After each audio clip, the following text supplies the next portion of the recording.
Why, hello there, my friends, and welcome. Welcome to another wonderful session within the Interstellar Dystopia universe.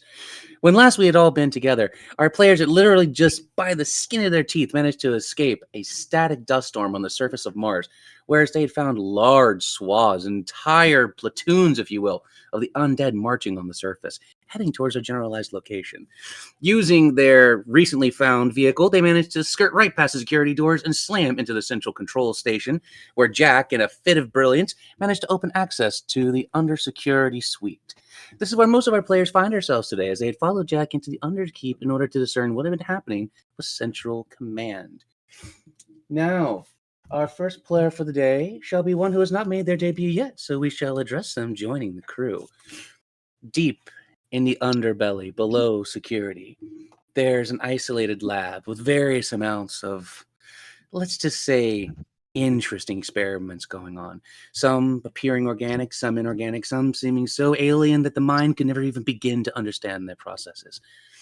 Amongst them, we see a figure shuffling in the back, and I'll allow them to continue the rest of their introduction. Good doctor, would you please? Downstairs, you see Dr. Ferrum, now known as Ferrum. He is this transformed experiment that has gone wrong. He's a sentient, rusted golem who is wreathed in moss and has oxidized metal.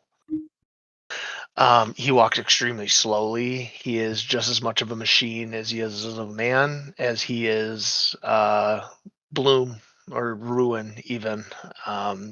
He looks humanoid, but it's irregular. You see alloy plated here and there.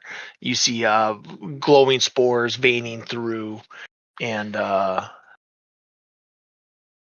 it's gently steaming with Martian soil. He stands up like a medical AI, and what would he hear at this moment? At this point, sirens will be blaring off in your laboratory, letting you know that some of the experiment subjects that you have been working on previously managed to make it to the surface amongst the hordes of undead that you've been tracking for some time. To your knowledge, somebody had managed to open the blast doors associated to the outside of the main Sahara complex living quarters, usually known as the main central hub.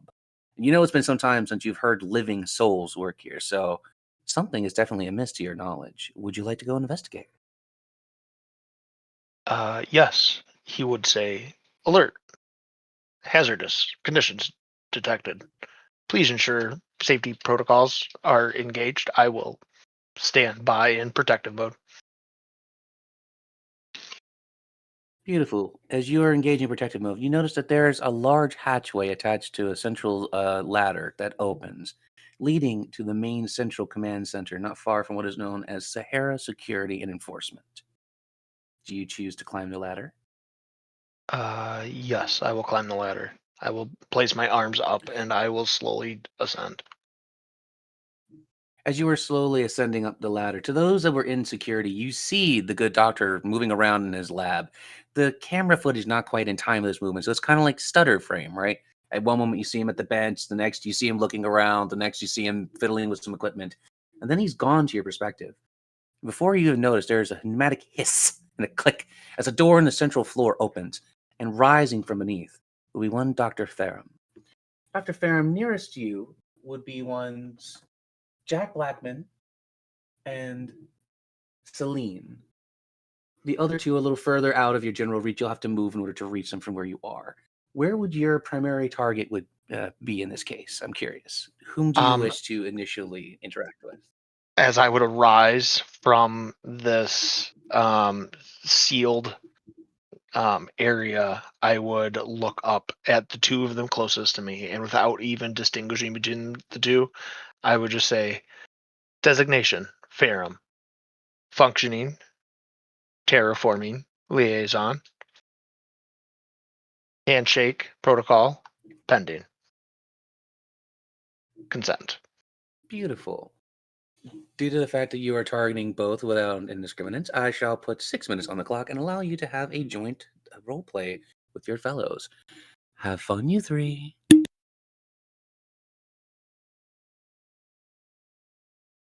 Great. Another robot. I am not a robot. You're a robot. I was a doctor, and then I was a project. But now I'm a problem. Wait, what? So I you said, were humanoid at some point. yes, Ferrum. Dr. Solus Ferrum. Huh. And A they pleasure to meet you. Likewise.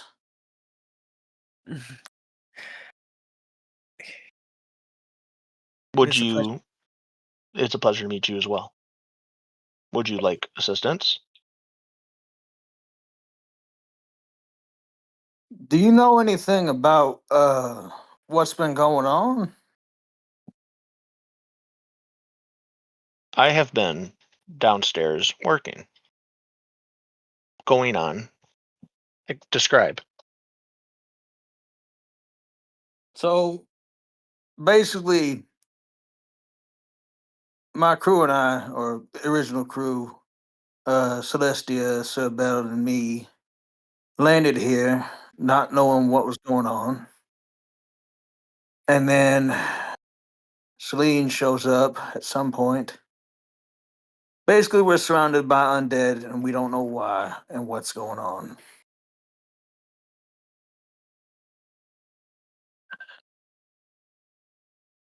Undead, you say? Was this from the serum, you said? I'm not sure. I had seen observations while I conducted my studies. The serum seemed to have offer unlikely results. Would I know anything more for them that they possibly would have ascertained already? Roleplay is timed. Yes, you would. Due to your extensive time on the planet, to the point where you don't even remember how long it's been since you've actually been stationed upon here. You were here when the initial wave of humans and mortal races, even those of the Fey ancestry, were warped due to the effects of the Evo Serum 1. You, as a matter of fact, are aware of one of the genetic sequences listed as being connected to a creature known as MIMIC, or a mimic to a lot of others. But you particularly know it as MIMIC as one of your test samples from the lab. Okay. Time is resumed to you all. I had seen the initial collapse. I have knowledge of MIMIC.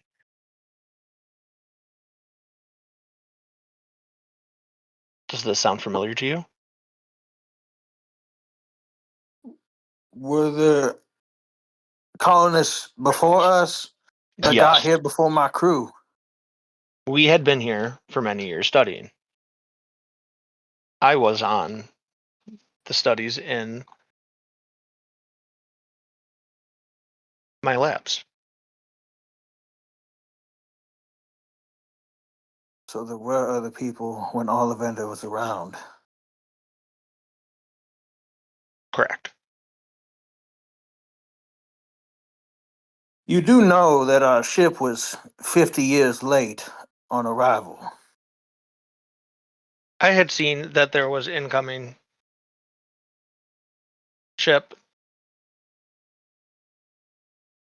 What was the problem that had brought you here from the ship? Supposedly, one of my guardsmen had gotten a hold of contraband serum like what's been used here, and ended up ravaging the ship and killing the pilots and all sorts of chaos. I was the first one to wake up. We killed it, of course, but it wasn't a pretty sight.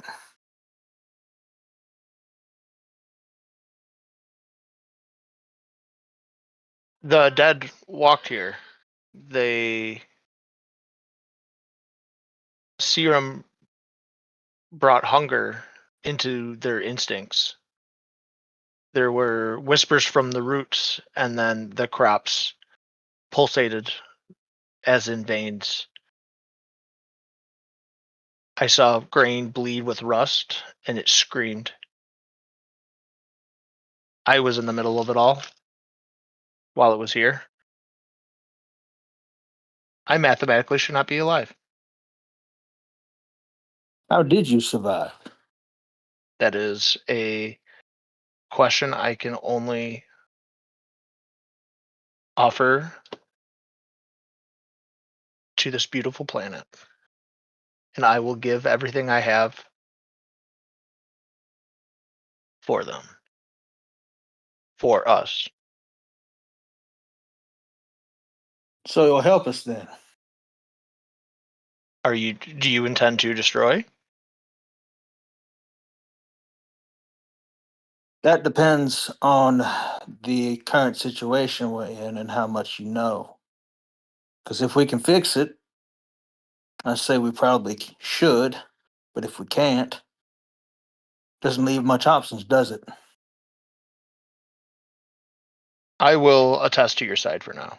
It seems logical to follow along as the undead have seemed unruly.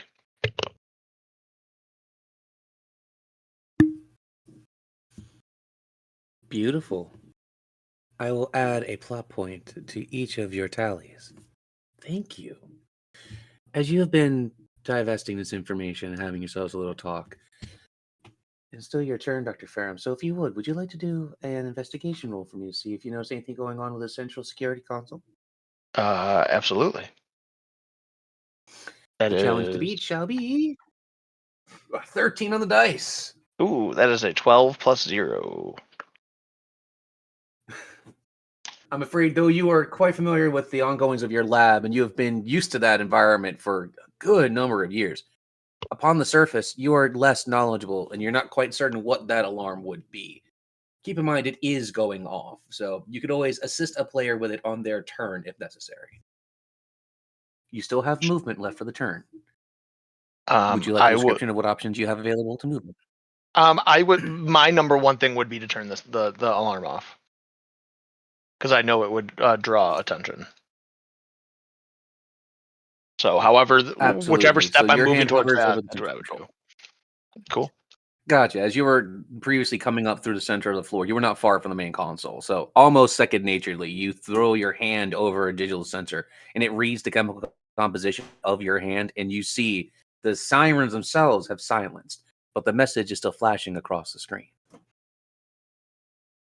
And what the message says. The message says, and I quote, "Incoming inclement weather. Brace for impact. Debris imminent against photokinetic shields. T-minus 30 minutes or less." I would turn to the two near me and I would say, has this structure been compromised?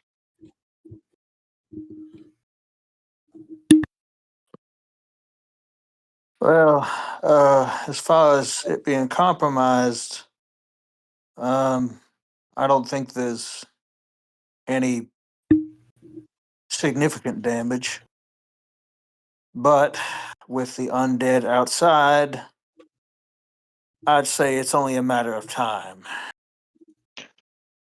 Why don't we find some solace downstairs, please? I'll show you the way. Lead on. You And I would. choose to follow down into the lab, Jack? Yes. I follow them. Do you also choose to follow down as well, Celine? Yes. She has no choice. All right. As each one of them passed me, I would three- stand there and wait for them to all pass me, and I would say, designation, Ferrum. Designation, Ferrum. As each one walked by. We able to go down That here. is We like perfect. far away still. Yeah, I was gonna say, As you three, where did everyone go?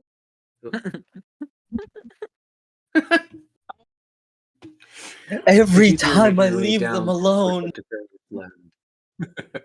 We'll address that soon, Sir Bell. Make sure you have a comedy point for that. That is great. Peak.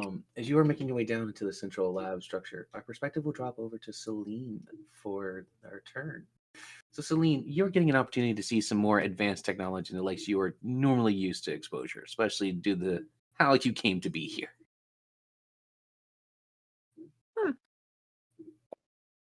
Do you choose to interact with anything along your way?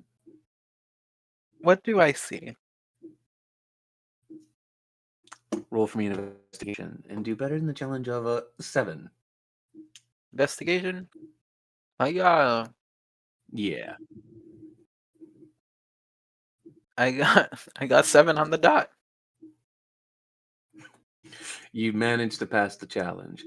As you are taking a look around, you see that there's small office spaces that have long been disused, but the doors are still open with various tools and equipment strewn around.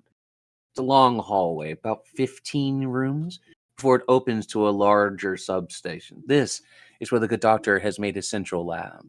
You can see growing vine clusters, iridescent spores, and various computer banks, all interconnected in varying ways, constantly emitting various lights and effects within the lab itself. Oh, it's interesting. The other doors, if I like go to them and try to open them, is one of them?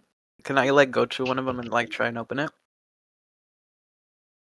You absolutely can. You notice the majority of the doors have long been wedged open due to the plant life that's growing wild in the area. So, Mm. on a D20 minus 5, roll for me to determine which door you enter. I got a I got a 1. You come to the very first door to your immediate right. You can see that it's somebody's personal living quarters. There's some effects in a nearby closet that are, you see some cloth, maybe a jacket hanging out loosely, some cups and various trinkets and knickknacks everywhere.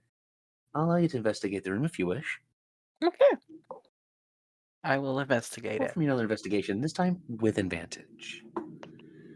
DM rolled a 1. It's already happening. It's already happening. I can feel it. 11. Oh, and 11, you did beautifully. And I did not. This is just the way the future. As you slowly creep in, it's like the vines kind of notice your presence and they move a little bit out of your way, making the floor clear. You easily are able to walk up to the cabinet, and the doors kind of just swing open haphazardly. On the shelf, you see that there's a large rifle-like device. It seems to be calling your name. Well, this is quite interesting. And she'll Do you She'll- grab it? I do grab it. As you grab it, you notice that it starts emitting a soft hum before it registers your DNA along the handle. This is known as the cryo cannon. This releases a steady stream of condensed liquid nitrogen and a chemical propellant, literally causing instant ice on contact.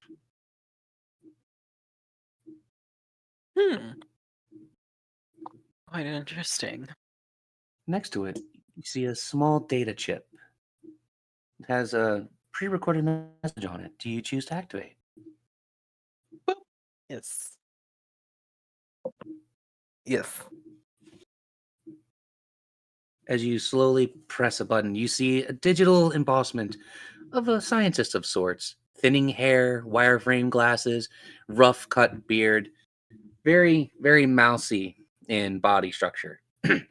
They take a couple moments to clear their throat, addressing the camera, adjusting their glasses for just a moment, straighten them. Entry log 1175. Cryocannon test number 3. Last time I decided to charge, it decided to take my left hand. And at which he brings up his hand and there's an entirely blackened limb that's barely responsive and moving. You see him trying to make it flex in the video, but it will not respond to his mental commands. I'm going to have to work on the Neuralink if anyone's going to ever use this effectively. Remember, always keep the safety on. With that, the video starts to static and flutter before it dies. The last charge within it fell out.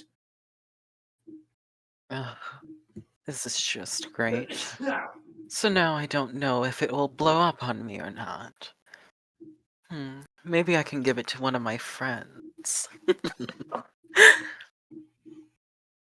Solid thinking.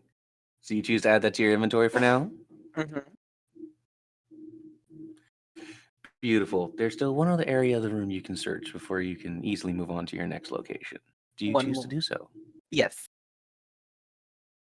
There's a small nightstand beside the bed. Within it, you see a cracked picture frame. Now, one part of the picture seems to be a little too, discolored to see very easily. You might have to clear it. Do you choose to interact with the picture? Yes. Allow me to roll my d10. Okay.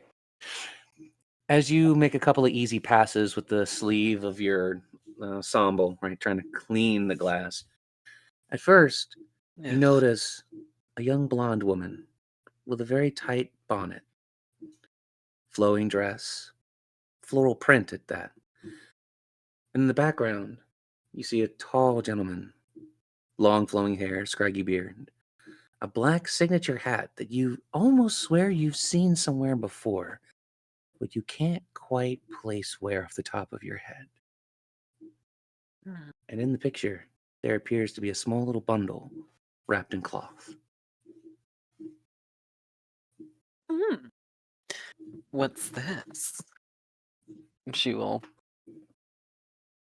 grab a bundle and open it. As you turn the little image over, you see that there's an inscription. Terra. Tara. Who is that? You see an inscription written on the bottom. May he find it. J.B.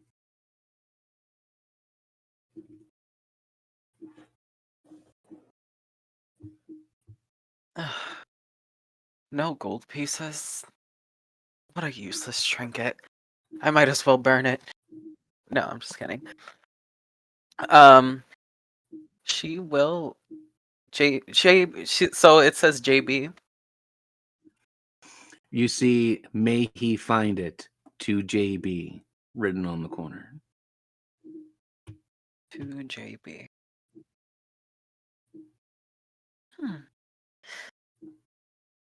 Well, I know someone with a J for their first name and a last name with a B.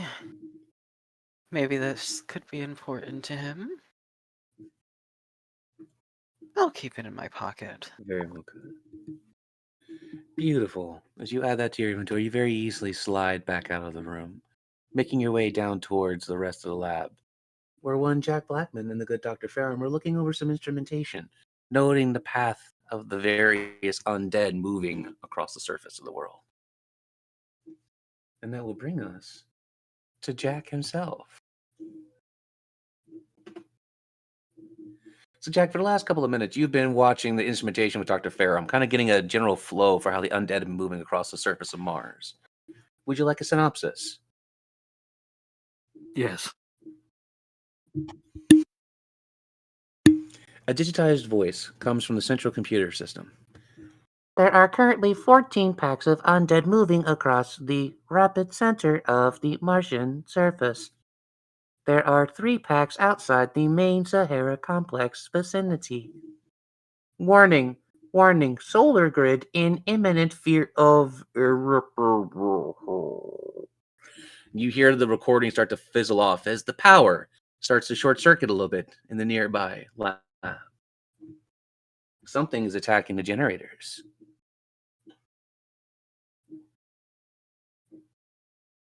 Now, you know what happens when generators are damaged on a, complex in space. One that's supporting life support, for example.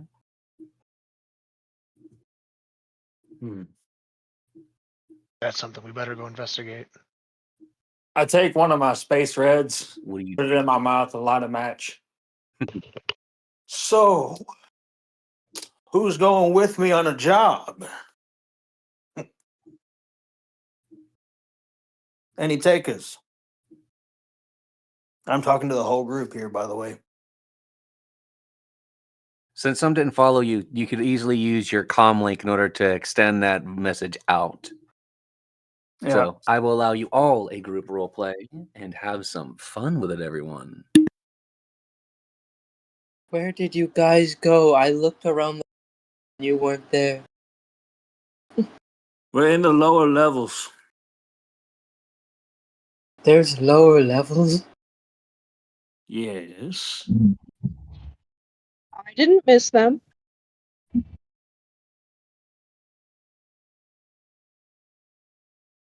Sir Bell, are you still the only one upstairs? No, I'm here too. You guys didn't say anything. You just walked away. It's not my fault.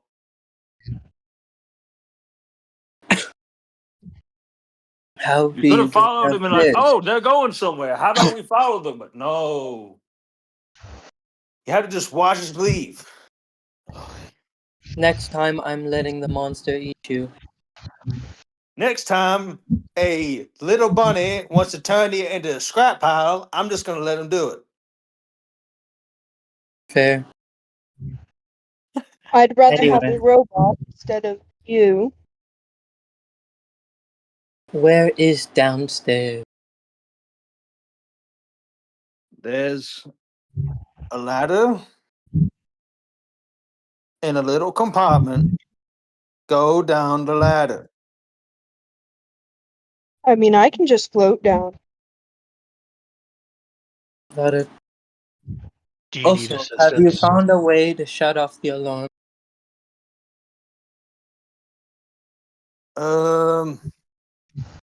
I thought you did. The alarm should be off. Okay.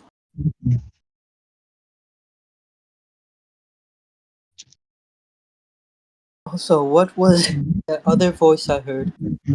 Have you found another survivor? Designation, Ferrum. Shade, would I recognize that name? You would indeed. Evening, Doctor. I am now Ferrum, but yes. Celine, Wait. why are you staring at me? You're looking at me funny. Me? Celine. I'm kind of waving for her face. Yeah, I was gonna say, I imagine we just like would walk in whatever direction they told us the ladder is.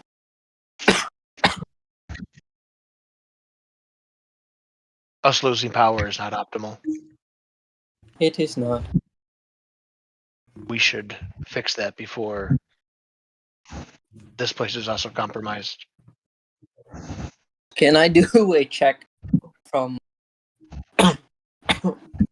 like my knowledge to like see maybe like why we're running low on power? Is there anything like a computer panel on the Absolutely. wall or something, or any previous knowledge that I might remember? It's been a while now. In this case, we can do it an Arcana check. Okay, because it's been a while and I do not remember.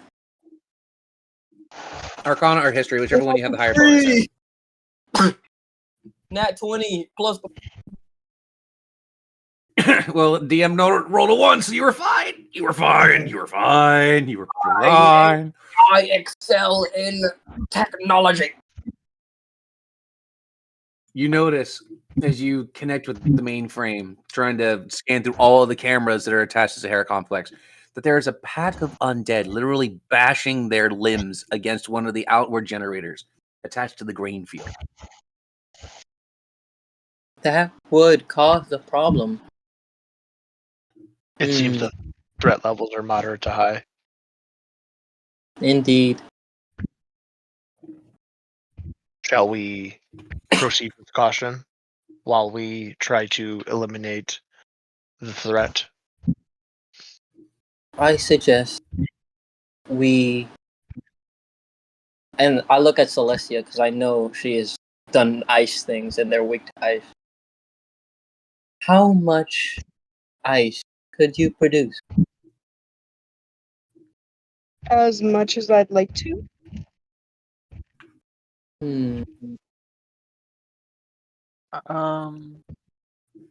I have an idea, although I am not sure of the facility's capabilities yet. We've only been here for a while. Oh, what would that be? I am assuming the facility has some kind of vantage point, or a place that we can use to get up on the roof. We may be able to use weapons we already have and a combination of your ice abilities to weaken their forces enough to where we can defeat them. Excuse me, I have the robo flu. I see. And these things, they're hostile to anything that's living. I'd assume so. They have seemed problematic while I I do have a proceed suggestion. with my studies. I mean, when in doubt, shoot them. That's what I say. Oh, No, Jack, we're not shooting anything else for now. You're always wanting to shoot everything. I do have a suggestion.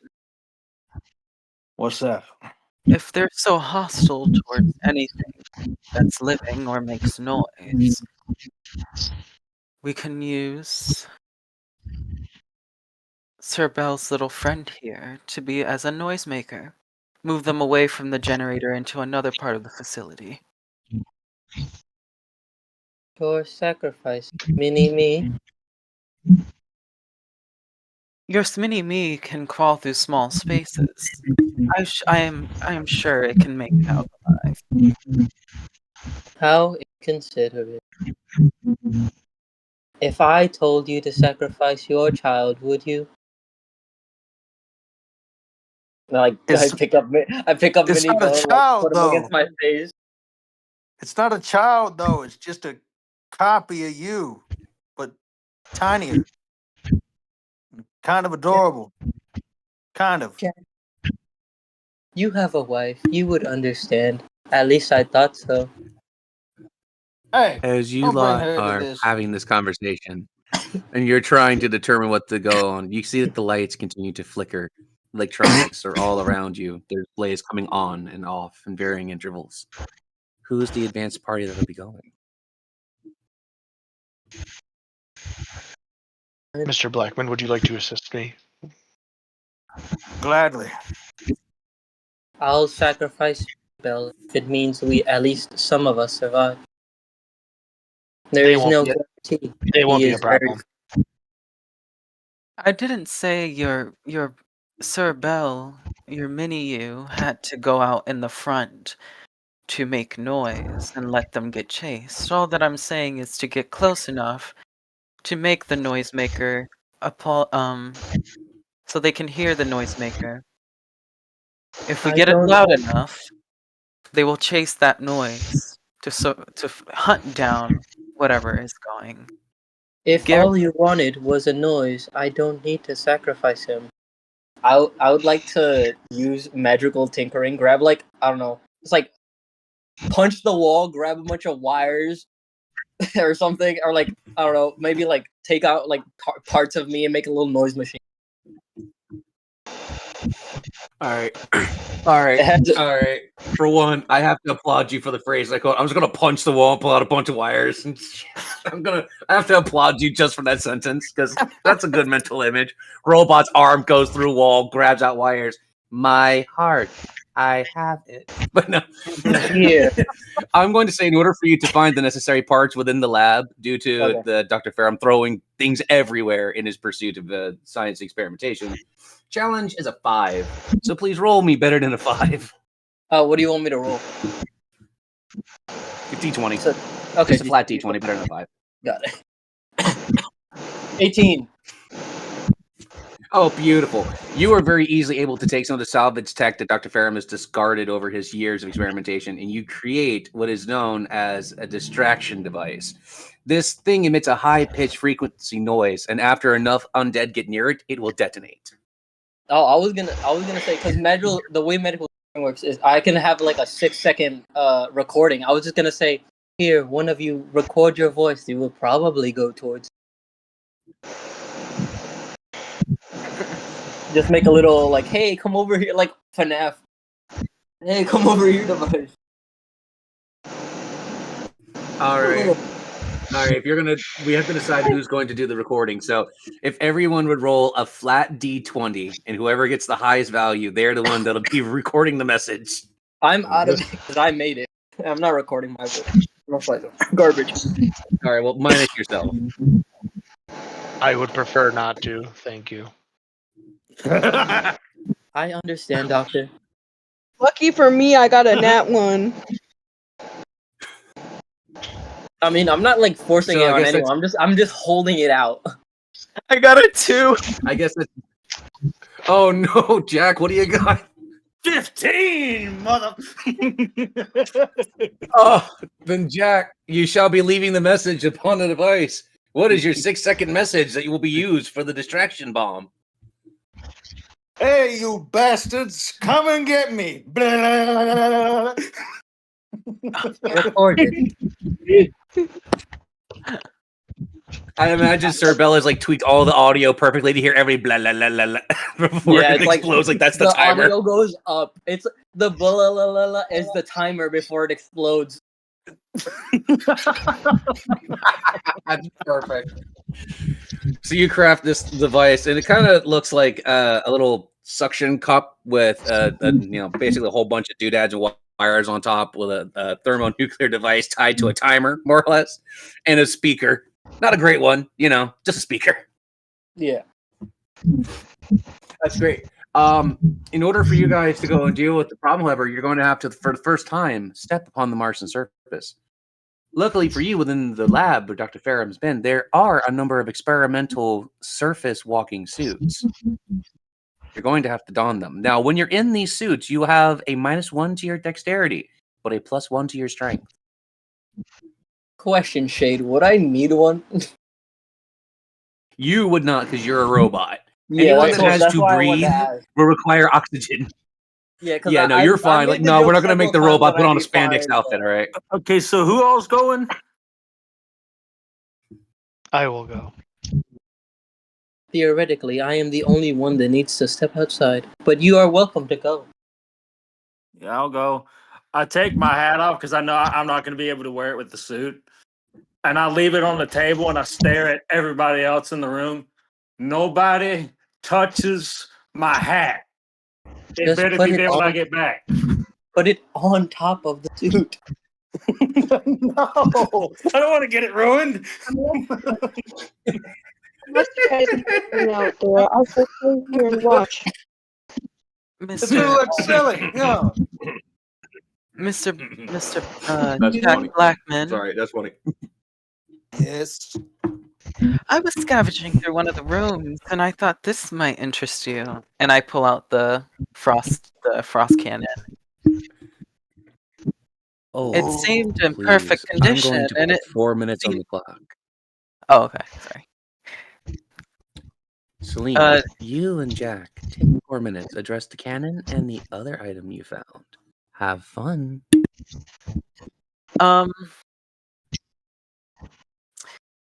What? Sorry, I forgot where I was. Okay. This cannon I found in one of the rooms. It seems in perfect condition, and it seems okay to fire. I mean, I am a gunslinger, so this shouldn't be a problem for me to use. Then enjoy this gun. She gives out a she gives a smile. Uh, by the way, do you know anybody named Tara? Terra is the name of Earth. Why do you ask?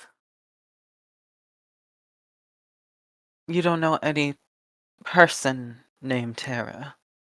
I know somebody named Loretta Lynn. I see.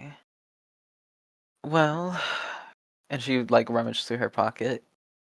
I found this picture, and it says to JB, and you're the only one I know who has those initials. So she like takes out the picture and like holds it out for him to take. I gently. Jack, as you take position, right? As you gently grab it, I'm going to tell you what happens. So describe to me how you grab it, please. I take it as if it is something, one, that's precious to me, and two, that I never thought I'd see again. So it's kind of a mix between wistfulness and like longing. So you do know someone named Tara. On Terra. You said Aunt Tara? On Terra, yes. And who is that? I take, because I have a locket, I reach into my shirt and take the locket out, and it has a picture of her on it. And I kind of show her kind of the same image, basically. This is Loretta. Oh, a lover? She was my wife. I I left see. her behind. So I thought. Well, I guess I'm glad I was able to find this for you. Where was it? In the first door, in the first door, when you enter, there's a living quarters. That is where I found it.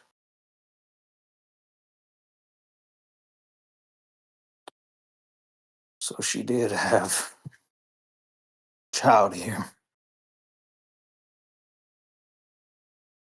Loretta, you fool. Damn fool.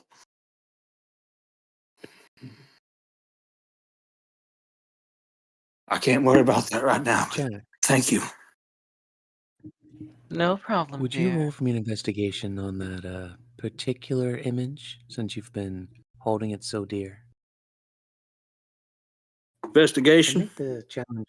Yeah, and do better than a 7. All right. Let's see.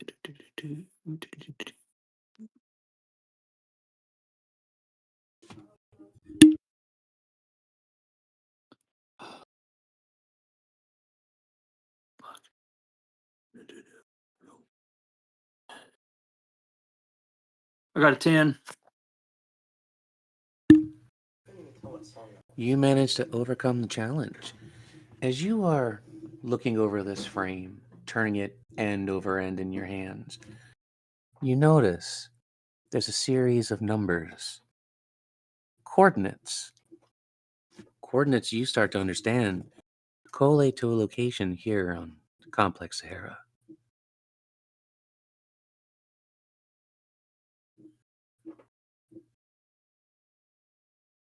And May I ask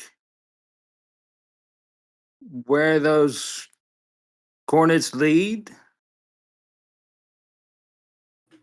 With you succeeding on the check, you know that this leads to a black site known as Compound 1, the Biochem Laboratories.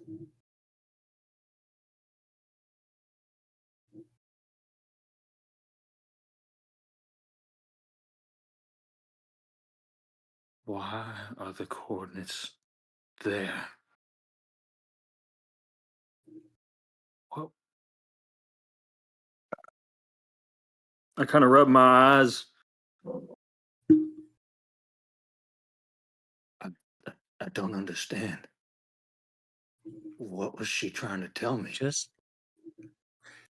as you have enough clarity to make out what the coordinates are, everything goes into emergency lights. There's a dull yellowish hue across everything.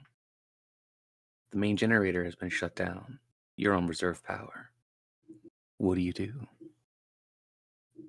Mr. Blackman, if we're leaving, now shall be the time.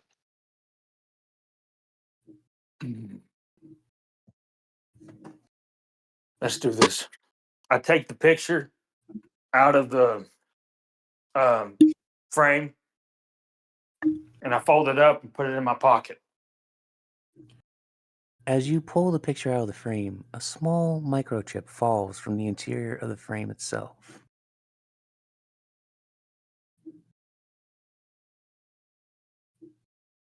I pick it up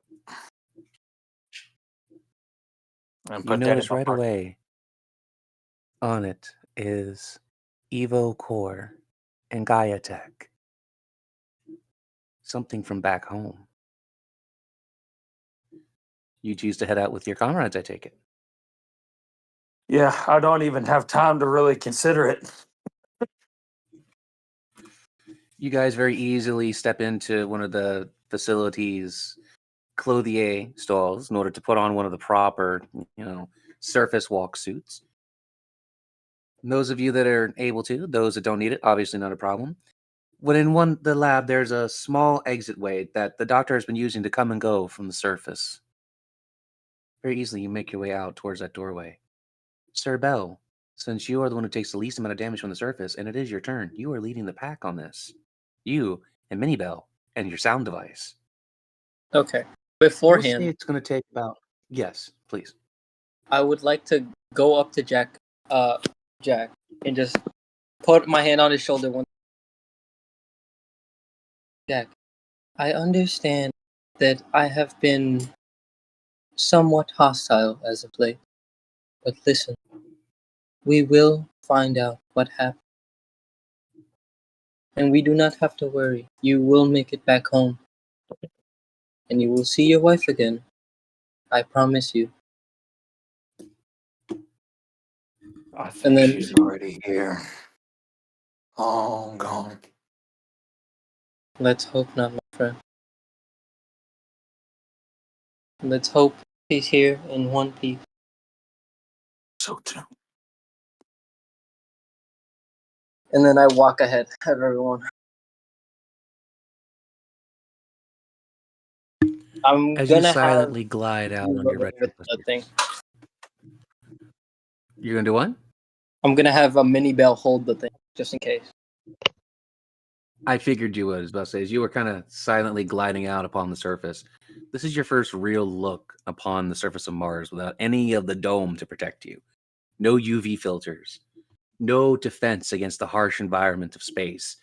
Your sensors can literally pick up the cold of the vacuum of space. It's almost as if the warmth from your own thrusters is disappearing as soon as it happens. Have to turn down the saturation.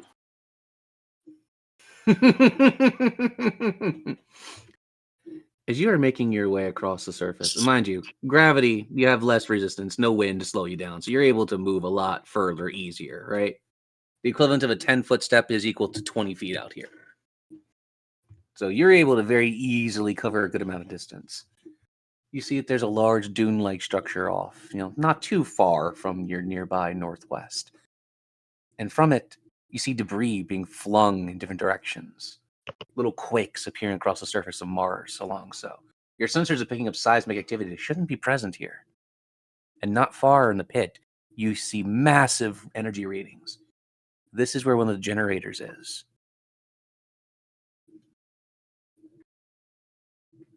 Feel one of the generators nearby.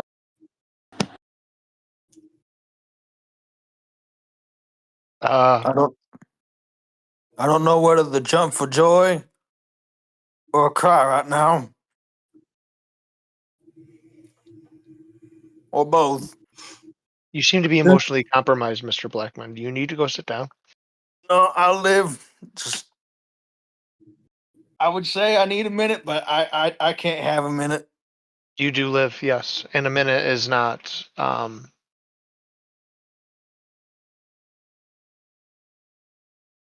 trails off. He's got nothing. Don't worry, Jack. Once this is over, I was partially built to take care of people. We can have a thorough discussion. We can talk it out together. Now I've got goddamn therapy bot. Damn it. Sir Bell, your immediate threat detection system starts going off like crazy, identifying a number of undead deep in the pit. Would you like to reveal how many to your allies? Yeah. There is a Yes. group of 10 undead in the pit. I'd like to think that my head just starts like moving up and down, like scanning each one. And every time there's one, I go a number higher. It's like 1, 2, 3, 4, 5, 6, 7, 8, 9, 10. Warning: enemy nearby. Faster and faster, faster. Slows down. That's perfect. Yeah. How do you How many choose to are we identify the talking? enemy that has been down? How many? There are 10. Holy shit. That's not a problem. I'm gonna die out here. We are somewhat prepared. You two got the breathing advantage. I breathe this shit out. I'm dead. Compromised. Bye, Jack. Jack, just you wait here for a minute. I'm going to step forward. And how deep is this pit ahead of us? It's a 20-foot pit. And they wouldn't be able to climb out of it, right? Oh no, that's why they buried the generators. They thought that nothing would get down to them down there. Oh yeah. I'm gonna walk up. I'm going to cast a bark skin on myself, and I'm just going to put a spike growth right in the middle, under the generator. Ooh. Okay. Please roll for effectiveness. Roll for effectiveness. Is that just a D20 roll, or? It could be your damage. Yeah, it should be your Okay. damage. Oh yeah. When So a if you're creature throwing that moves spike with into them, or within the area, it takes 3 damage every 5 feet it travels. beautiful. Since you're causing the initial spike to head outward, I would say that a disruption of movement will cause them to step, allowing them to take 5 points each. So each one will shave 5 points of damage off. Oh yeah. They are Please. susceptible to nature damage. Awesome. Please, fish in a barrel, as they would say, Mr. Blackman.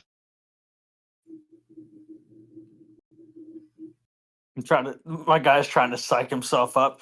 All right, we got 10 of them. 10 of them. That's not a lot. That's 10. 10's not a big number. Just aim and shoot. Fish in a barrel. Fish in a barrel. How could you be so afraid? You have so many guns. Think It's about not even the about the weaponry. guns. Think about the weaponry. You are a walking tank. You are the ultimate man. It's almost like inside the optical reticles attached to Cerbel, you see the imprint of a eagle and a flag there. Like the patriotism is coming off in waves inside the bot. I American hit a beautiful I hit a land. switch. I hit a switch. As you say that, I hit a switch under my neck, like next to my jaw, and I go, "Boy, now that's freedom. Now you kill those monsters in that hole, and you do it for America." And then I switch Yeah, back. American. He completely forgets Face America. what just happened. America. And then I switch it Yeah, back let's off. do this. Let's go. Every bullet is for freedom. The compulsion was successful. Oh, all right. So before you fire at anything, Jack Cerbel, it is your turn. So how would you like to cause the initial volley? What would you like to do? I would like to. Can I have that be my bardic inspiration? I don't remember. Do I have any? Did we Yes, have you a do. long rest? Yes, you've had a long rest. Okay.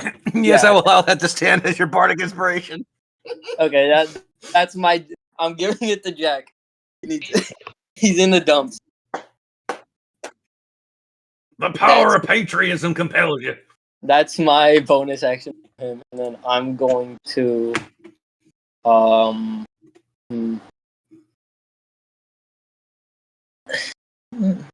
Hmm. I don't know, honestly. I might just. I'm gonna ready. Oh, actually, no. I'll leave that. Not gonna shoot or anything.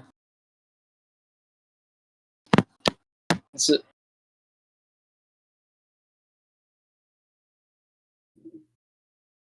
hello? Yep. Yeah, Okay. survey says, I thought everyone was what were you quiet. deciding? You said so many things you weren't doing. I don't know what you're doing. No, I just said I'm just gonna cast the bardic inspiration. That's it. All right. So the message sinks in. You can almost see like a little golden aura fly into Jack. And you can see like a little fire has been lit between his eyes. Like he can't even remember why he was depressed a minute ago. It's like the Now go ultimate adrenaline get him, surge. Jack boy.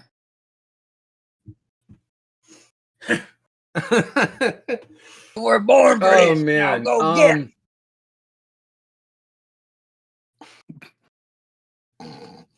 As the bardic inspiration has been passed on, we will move to our fifth player. Don't worry, Jack, you're gonna get your opportunity.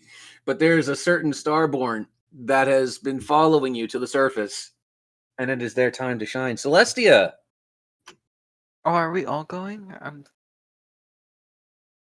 Yeah, everybody went based on the consensus. Okay. Oh, I thought I was staying behind because everybody else was going, and I was like, I will watch everybody's stuff. But I guess I'm here now, so. Did you stay behind? No, did you stay behind for continuity? That way I know, because that was never officially said. I did Yeah, wanna I stay no, I behind did as say well. that. I guess nobody just heard me. There was a lot of patriotism. My fault. It might have Yeah, got lost I in the was like- patriotism. I mean, to be fair, it happens. It was when Jack said he was putting down his hat and nobody touched it, and I said, "Don't worry, I'm gonna be here watching everything because I'm gonna stay back." Yeah, All right, so you're still back in the under facility at Dr. Ferrum's lab. Do you choose to Yeah. investigate the area since you're still in the hole? Of course I do. Which room do you choose? There are 15 rooms in the main lab. So, would you roll a d20 minus 5? 20. Please do not go I into can do that math. room. That is my personal room. 7. No, 7? Yeah. You go into crew quarter number 113. Very easily, you're able to sidestep the half open door, as plant life has been growing all through it in uncontrolled amounts due to the good doctor's experimentations. You see that there's some general personal effects, some clothing, some knickknacks, and things of that nature. What draws your attention, however, is a large glowing crystal that is hovering on a stool.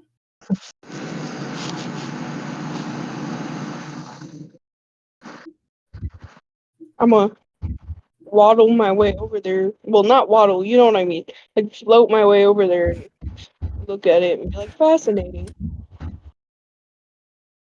So you bob along the air, just kind of looking at the crystal for a moment. Do you choose to inspect it or do you grab it? Inspected. Suddenly, I'm inspired by some type of little couple note jingle about inspecting something. Give me just a moment. That dice fell to the floor and it does not count. Hold on. So some kind of jig. That's a 9. Something, Nine. something about something else. I'm not gonna get sued. Moving on. That was a 9 from me. Damn. Damn. What did you roll?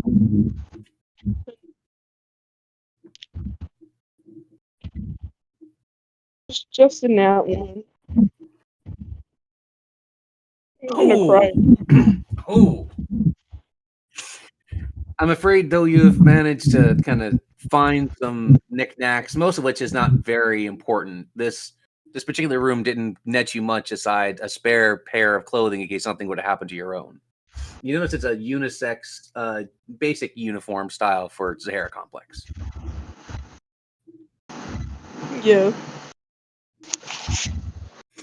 Would you like to double down and the expense of 2 HP? I'll let you re-roll it.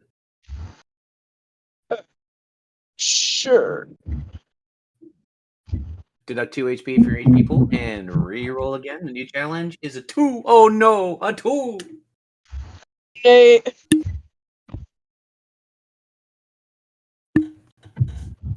I got an 8.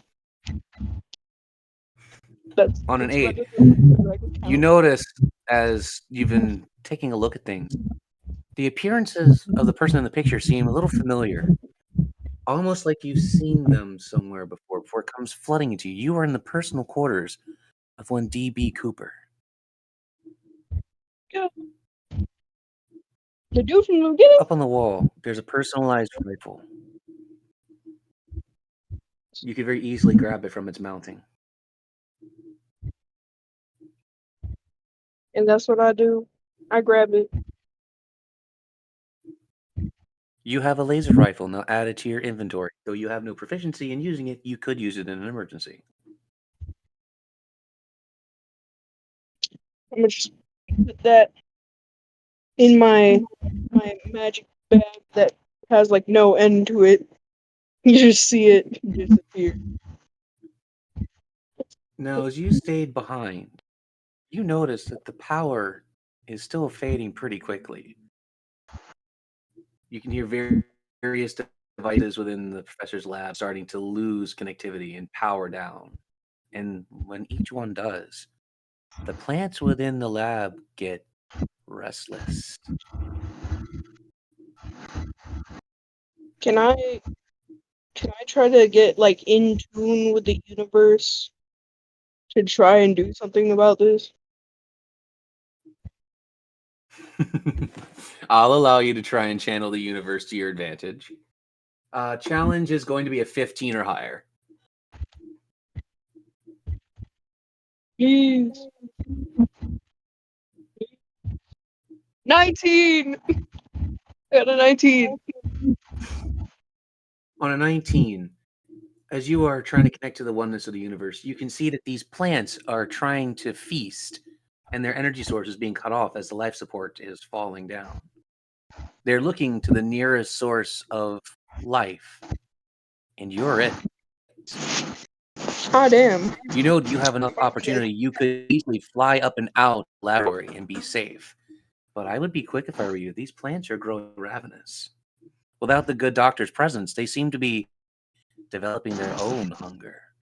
I'm gonna take a chance to do something really funny. You know that meme with the kid? Oh He does a boy. peace. He does a peace sign and he fades away. That's me, except that, but I do a peace sign and I just like float backwards and up. You're just gonna do a peace sign and float out of the lab and into the vacuum of space. Okay, bye. You slowly float upwards away from the plants that are trying to outstretch towards you, and as soon as they feel the vacuum of space, they recoil as the cold environment starts to make them lose the will to fight. You very easily float upward into the Martian atmosphere. You don't need air. You were born from the stars. But you can see a very troubling sight before you. As some of your allies are huddled around this large pit off in the distance, and you can see that there's varying bits of debris still flying out of the hole. Off in the distance, there's a large hulking form, almost running at high speed towards the pit. Looks like they might need my help. Damn. I'm gonna just like float down to them. All right. I'll say you have more than enough distance in gravity's low pull and your ability to literally fly that you're able to reach that distance fairly quickly. You get first dibs at the monster here at the moment as you're the first one on the scene. What do? There's the creatures in the pit and the one approaching the pit.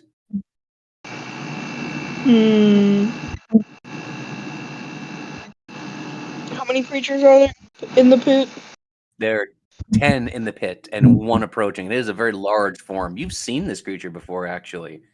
You know it to be a behemoth.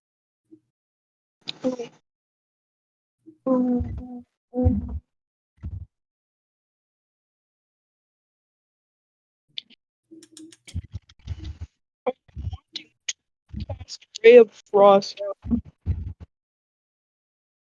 Could you repeat that? Your audio blipped on my end. I said I'm going to want to cast Ray of Frost. At the creatures in the pit or at the behemoth?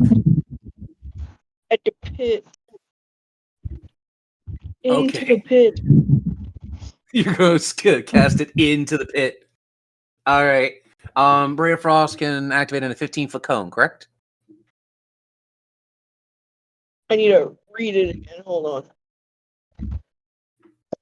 Take your time. I do believe it's a 15-foot cone or a 30-foot line, if I remember correctly.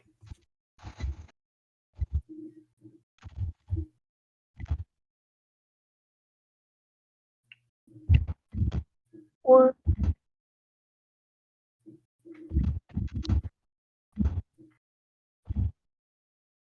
it says 60 feet of range. It doesn't say anything about a code. So probably just a line of sight spell.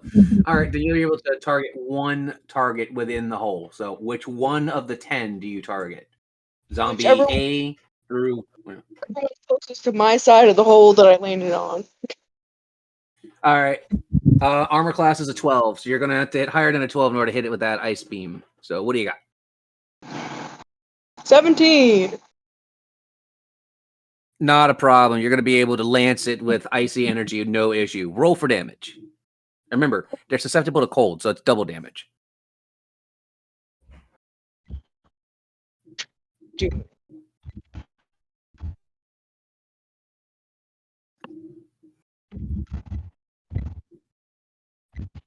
I have 7. So 7 would double up to 14, correct?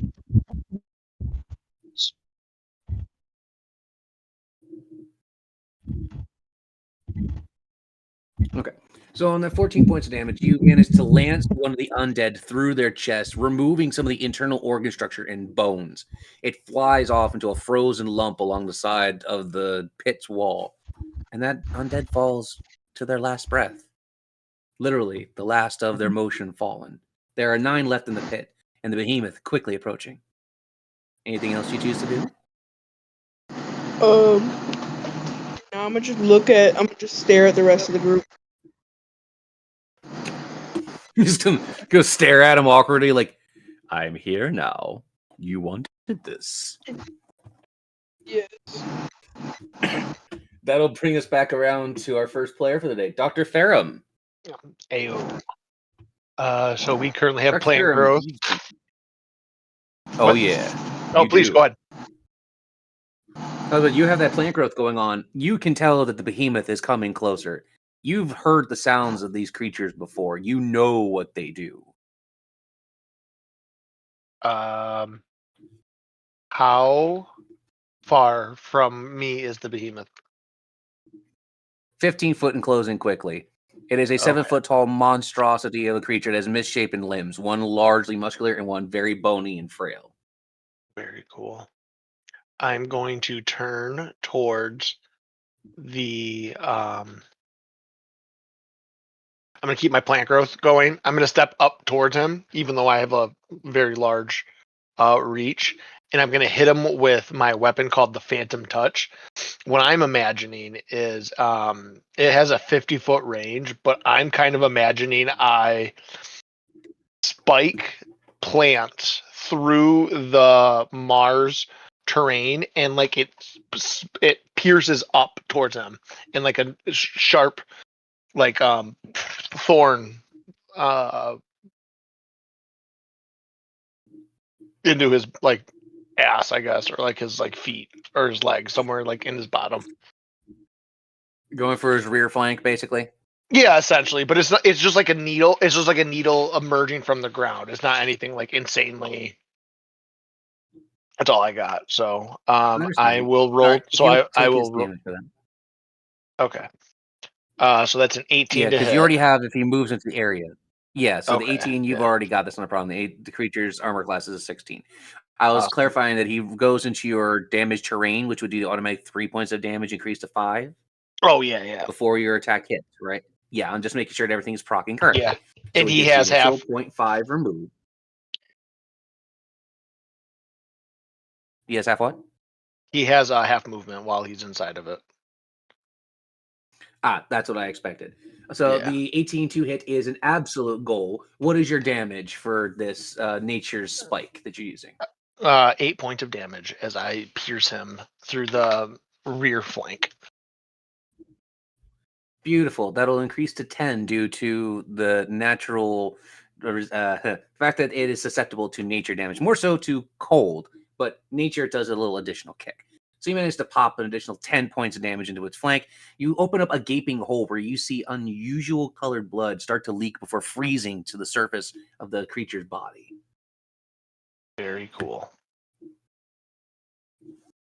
Anything else you'd I like to do don't. on your turn, Dr. Fair? I would like to. Can I grapple on my turn, or is that an action? Oh no, I'll allow you to grapple. That's considered hell yeah. one-on-one. Are you going to grapple the behemoth? Yeah, that's my plan. Oh, the show of strength, the big man and the mighty doctor. Yes, sir. All right, creature strength stat is a 17, so that will give +3 to grapple. So you and I must roll off against one another. Your strength bonus versus mine, correct? Cool. Yep, which is a +1. I have 16 total. All right. Creature rolled in that one. Hey, look at that.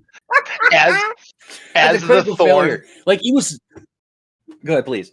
I was gonna say, as the thorn goes up under him, it even starts to like barb out and starts catching him, and then I'll just walk up to him and like hug him and become one with the thorn. About to say it was not expecting something to match its strength. So as its momentum is suddenly stopped, you just see its neck crumple downward in a sickening crunching noise. It is still very much in the fight, but it felt that. It feels that grapple, and it currently cannot break free of it at this turn. Due to the fact that you have it in rough terrain and you've literally lifted it up off the ground, it can't get any resistance to break. So it is in this grapple for one turn. Hell yeah. Keep in mind, you have now literally put yourself wrapped around the monster. So if anybody goes to hit it, you are in the splash zone. Keep this in mind. Yeah, I'm cool with that. All right, beautiful. That'll bring us to our second player for the turn. Celine. Yes. Celine, there's a number of undead beating the living crap out of a generator that is making things harder for life, and the behemoth that is currently locked in the fit of strength against Dr. Ferrum as they're going muscle to muscle and mano a mano. What do you do? Okay.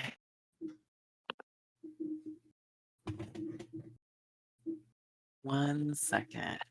I am going to. Let me see.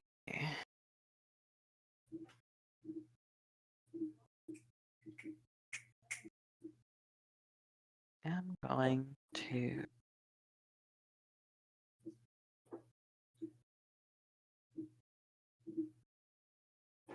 to use one of my spells. I know that. Bomb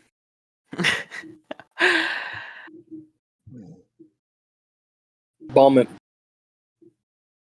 Yeah, I cast nuclear bomb on it. No. Shadow Wizard Money Gang. I don't own this meme. No generator. Where is it? Which spell would you like to use? I am going to use, since I have more level 2 spells, I am going to use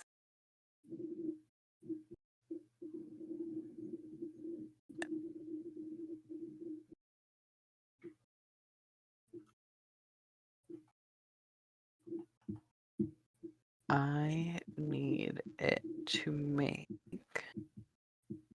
a... I need you to make a wisdom saving throw as I'm going to use... Oh, that... Well, we're going to figure out what's going to happen. I'm going to cast Crown of Madness on this big behemoth. And I need it to make a wisdom saving. Does that have a casting radius? It does. Well, it's a no, It's wait, a- sorry. It's a ranged it's a ranged thing. The 120 feet, up to Yeah, 100.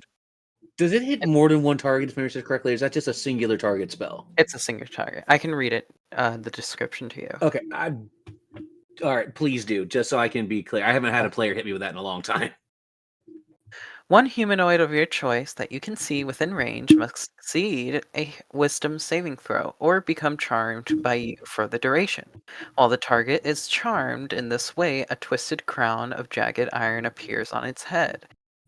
A madness glows in its eyes. The charmed target must use its action before moving on each of its turn to make a melee attack against a creature other than itself that you mentally choose.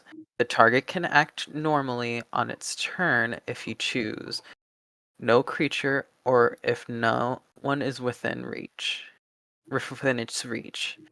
I see. What is the challenge that the creature needs to overcome on that? The save DC is a 13. 13, just a moment. Creature got a 7, and a big old whopping fail. Even its stats wouldn't save that because it's got disadvantage to being in a grapple as well as being on the earth and terrain. Oh. So the crown instantly forms on top of its head, squeezing securely. And you see this reddish hue enter the eyes of the creature as madness has taken root. What is your designated psychic target? So my psychic target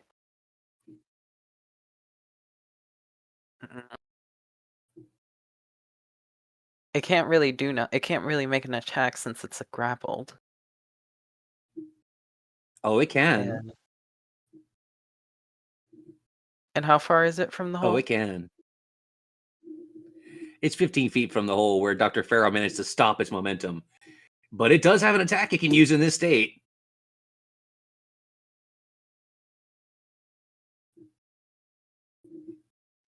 Okay. I will say... Wasn't expecting that, but here we are.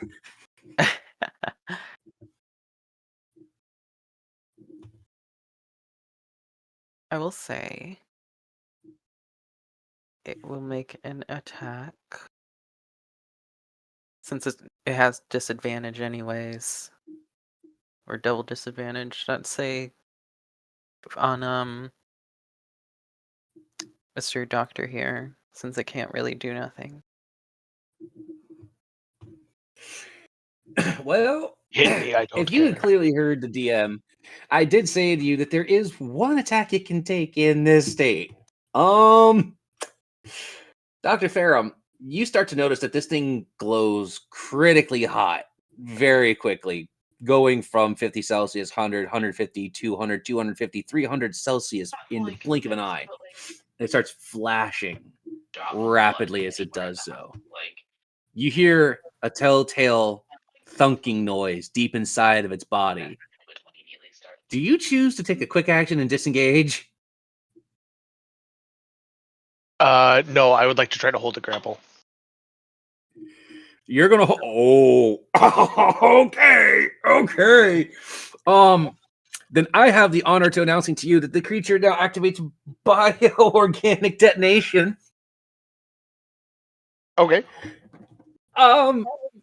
This thing literally is about to go new Chernobyl. Need to get my damage dice. Remind me, you have resistance to radiation and other various damages of that type, right? When you take damage from radiation, you may use your reaction to convert it into energy. Once per long rest. Yeah. I'm gonna do that. That's what I thought. You're about to glow like the damn sun. Yep. You're about to be Dr. Manhattan, man. But it's not gonna hurt me though. That's the beautiful thing. Yeah, it's not about to hurt you. I didn't say anything about the generator nearby. Oh no. I'm glad I wrapped it up. Officially, this thing does 27 points of radiation damage. Okay. You're able to absorb that radiation damage, no problem. Like your body takes it feels the wave, and it's like you've taken your first nap in 50 years. You feel alive. All of your cells are active. You're like, yes, shit. Because then you notice, even though it harmfully passed through you, it continues on to the Can I pit use a and the reaction? generator. Can I use a reaction? What is your reaction? Can I use my...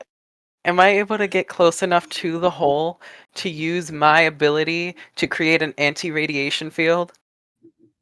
Or a safe zone? Ooh. Technically speaking, yes, as a quick reaction, you would have to use one of your spell charges for it. But yes, you could. I'll use my first level spell. You're going to try and use controlled wild magic? Yes, I'm going to use the thing you gave me. Yes. Hell All right, so if you're using controlled wild magic, you're going to have to deduct a plot point because wild magic by its very nature is uncontrolled. So using a plot point, I'm going to put 45 seconds on the clock. You are going to tell me in this 45 seconds how your wild magic is controlled to solve this very problem. To preface this, before I give you your timer, there is a wall of bioorganic energy infused with nuclear fissile material being blasted towards the generator and the pit where the undead are. And it is coming quick. It is like a wall of force. You are having microseconds to react. The timer begins right now. Okay. So she sees this wall of radiation coming up, she bolts past everyone towards the hole, and as she's running, she pulls out a deck of cards, and one of the a deck of tarot cards, and one of them is as I flip it over, it is almost like a shield, like a knight with a shield. And as I flip it over, it flows into, it starts glowing as this wild magic starts coursing through me, and I'm going to almost swerve my hands up into a motion and point it outwards, creating this safe zone. So as you direct the energies of the universe around you and your will, you see almost like a hexagonal pattern appear in the sky, one panel at a time, forming over the dome, as well as you and your allies. This wave of radioactive energy and force just blasts by you. You can see it's making dust storms on the surface of Mars itself from the force. There's static electricity forming in the sky. A storm has formed from you stopping the force of the blast from damaging anything. The undead are locked in the pit. They cannot leave it underneath the dome. So they are still wailing on the generator. But you have managed to just barely protect your allies from certain death.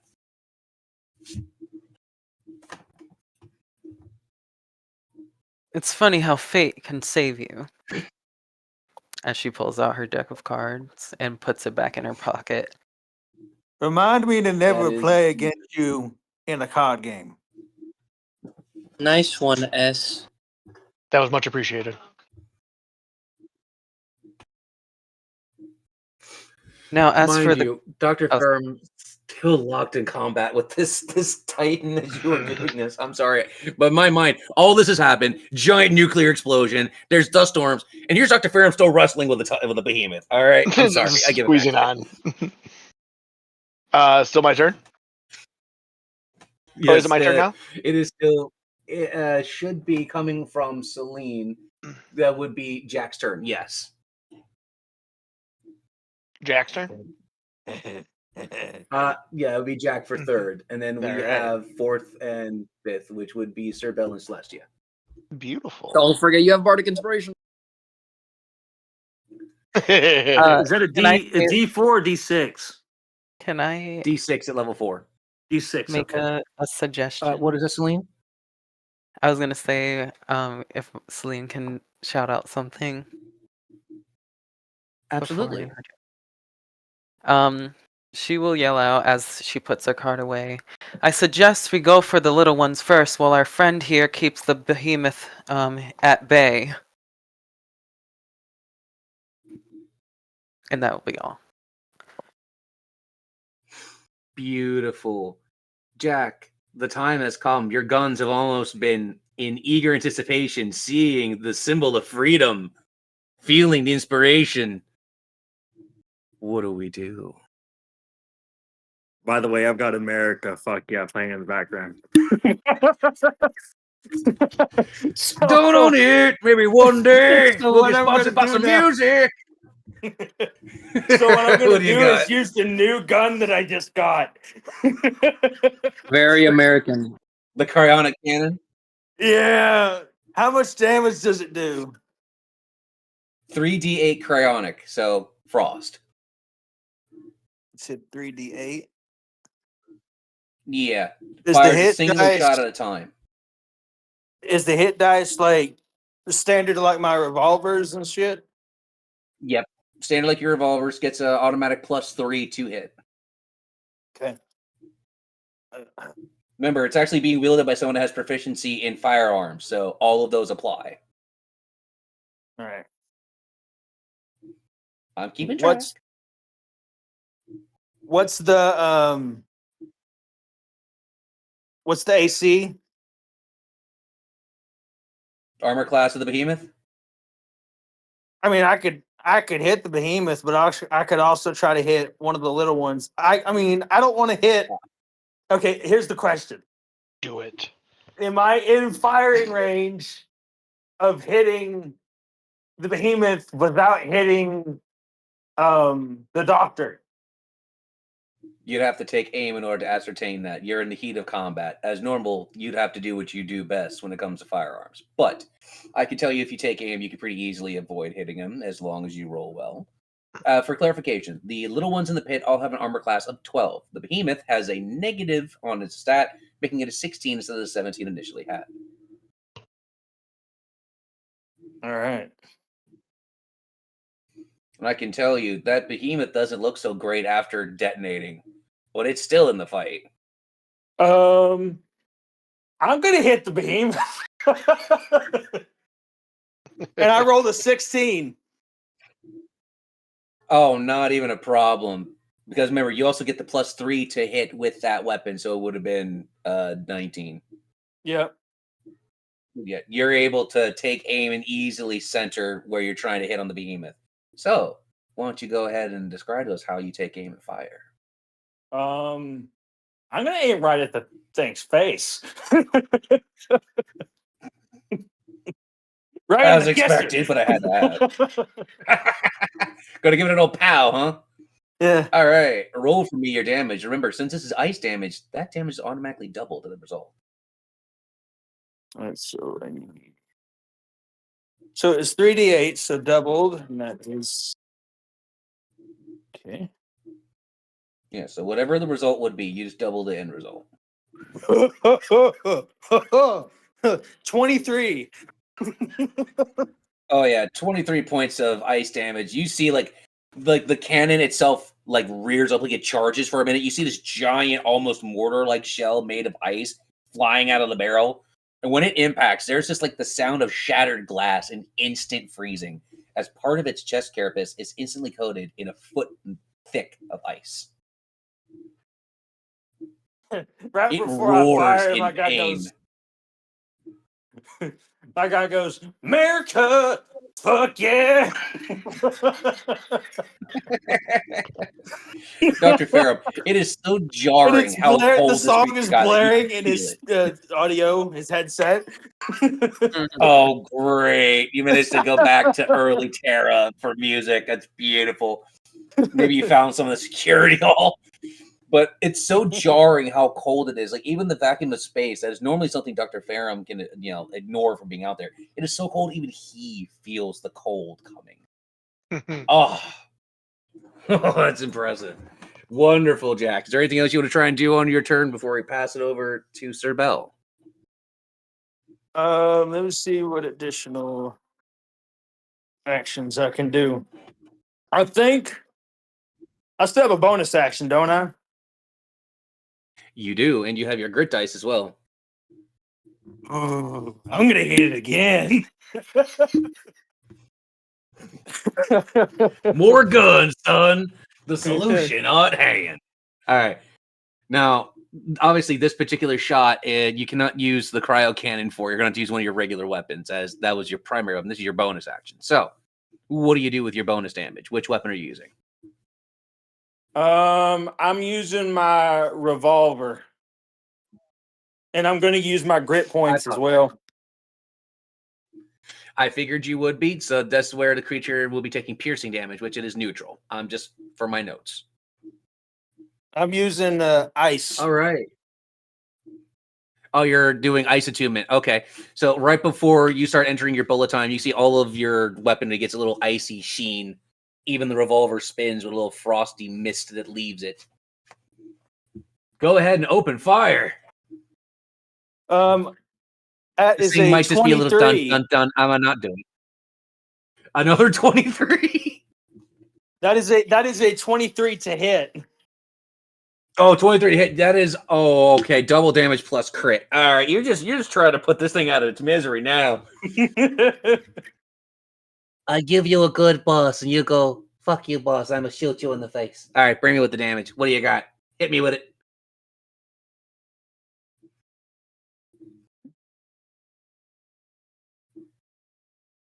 Let's see. Is it triple or double? It would be triple because you Okay. crit, and it's double damage automatically on ice, so that would be triple damage. Holy cow. I'm going to calculate that. Give me just a second. Yeah, it's going to take a second to calculate all this one. While we're waiting, remember, guys, hit like, subscribe, make sure you hit that bell so you know when we'll have more episodes of Interstellar Dystopia coming to your feed soon. Your help, You're going to kill whatever me. you will help us with. Oh no, I think you're about to kill my monster. 27. Oh golly! It's like you opened a hole and then you just left a giant football-sized gaping just chasm through this thing's body. Like instantly in the middle of the struggle with Dr. Ferrum, this thing just is done. Like all of the weight goes slack, and the good doctor, having all that resistance against it, just flings the monster straight up into space. Like it is just gone. It's just going, and you see a distant little ting of a star as it disappears into the distance. I told you, Jack. Like I know you accomplished great. that is beautiful. And if only that were You the end. seem useful. Well, you've taken care of the behemoth. You have another problem on your hands. Sir Bell, That is kill number as you're the next 7. one up on the docket. Okay. There is 9 other undead in the pit wailing on the device, which you notice is releasing dangerous amounts of sparks. It is in critical condition. I have questions that need answers. I'm sure you have a few. How can I try and assist? Okay. Hold on. I'm making sure I'm reading this correctly before I do it. Okay, never mind. These don't work for that All specific. right. But how far away first from like the generators in the hole? Okay, generator is 20 foot down. You are at the top of the rim, so you are 20 foot above it. There's a slight angular slope downward, and the other 9 undead that are still alive are literally bashing on this thing. There's giant holes in the chassis. Sparks are going everywhere. There's wires exposed. It's not in great condition. Okay, so they're still attacking the generator. Got it. Oh, they've stayed attacking the generator. They never stopped. They got locked in a dome of energy to do it. How big is the area and the entire like hole, and how big is the explosion? Okay. Is So of the at a bomb. 20-foot deep hole, it's got a 70-foot radius. If that generator blows, it's going to send all types of material upwards about 200 foot in every direction, easily, at microsecond per microsecond. So shrapnel will be coming easy enough to pierce through human skin. Okay.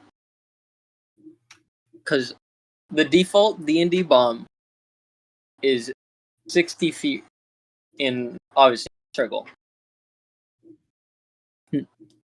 You said it was just 70, right?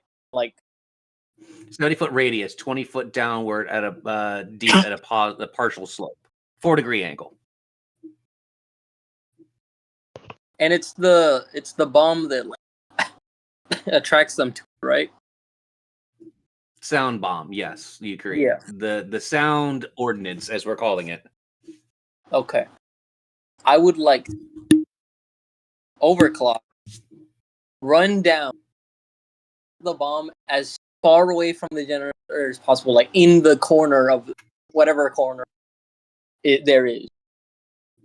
Run back up, end overclock, or actually overclock at the end of my turn. Or not sure. Yeah, overclock lasts until the end of your turn. So there's a number of things you can do while in the overclocked state. So, I will Yeah, mute just and let I you would just explain everything run you're down, doing in plant the overclock. bomb, come up the other side. Okay, so as overclock activates and the world slows down to a damn near crawl near you, you very easily dash, setting the bomb in the farthest corner of the pit possible, even digging out a little alcove of sand in the micro time you have before jettisoning yourself back out of there and activating the timer. Just as the world starts to go back to normal is when you hear the tick, tick, tick. All the undead start to try and move their way toward you. Yeah, the last thing you hear is blah, blah, blah, blah, blah, blah, blah. Now, normally there's no noise in space because there's no air to disrupt. But you can see very easily that there is viscera and rock and space debris flying up out of the hole, and dead bodies are just floating offward in awkward directions from the impact. Like, it is just raining dead body parts and stuff on the surface of Mars very, very slowly. Like, you have enough time to get a sandwich and come back before it even lands on the ground, kind of slowly. Can I see if I destroyed the generator? Please not.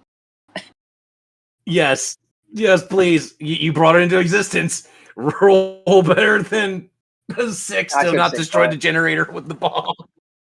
No. What do you want me to roll? Investigation? Just roll a d20 with no advantage over me and do better than a 6. Please. 18. Let's go. On an 18, you managed to have just enough time and distance overclock to calculate the exact amount of distance that the explosion would happen to relieve no damage further to the generator. The undead have been displaced entirely from it, but you can see that this generator has been ravaged. It's barely hanging on. You're going to have to do some immediate repairs if you want to have any hope. Okay. Are we out? Is this out of combat or still combat?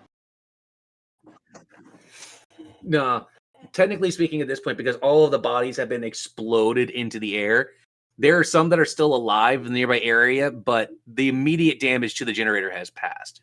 You are in a state of half combat and half not. Okay. You ever hear of a lull in combat before where things almost appear peaceful before all hell breaks loose again? Yeah. I'm gonna That's start. where you're in right now. The calm before the storm.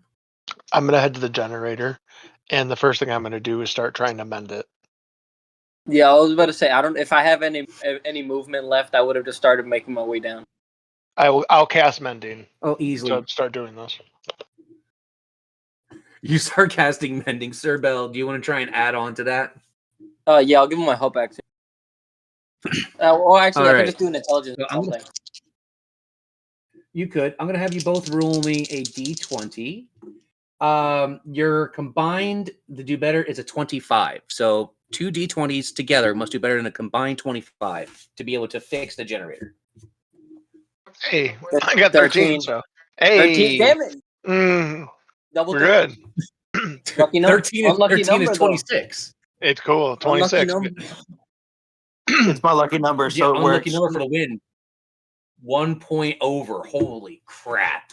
All right. You have just enough technology knowledge and the way of little bits of earth magic assisting you with mending that you're able to get the primary generator back online. You can see that various lights and functions around the facility start to reactivate. Even sectors of the facility you have not been able to access before slowly come online. And as it does, Jack, you receive a message coming in through your Neuralink. Do you choose to accept? Yes. I shake the doctor's hand, by the way. Thank you. As you click the little button and the voice starts to play in your ear. Hello? Is there anyone out there? Is anyone still alive on this damn blasted complex? Oh, I know it. They must have left me stranded here. Some damn hope. It's not my fault, only undead. Is anyone there? Hello? Can you hear me? I read you. Hello? Hello? This is the first human voice I've heard in years, outside of the occasional mumbling of that professor. Who are you? Jack Blackman. At this, you hear the man stutter a little bit. Blackman? But that can't be. You never made it. We never saw you arrive. Plus or minus 50 years. 50 years? I think you're missing your chronology a little bit, my friend. I don't think I am. Have you taken a look at the current year, my friend? I believe you have. Look closely. Do you choose to investigate your chronograph that's attached to your Neuralink? Yes. Investigation roll. Better than 11, please.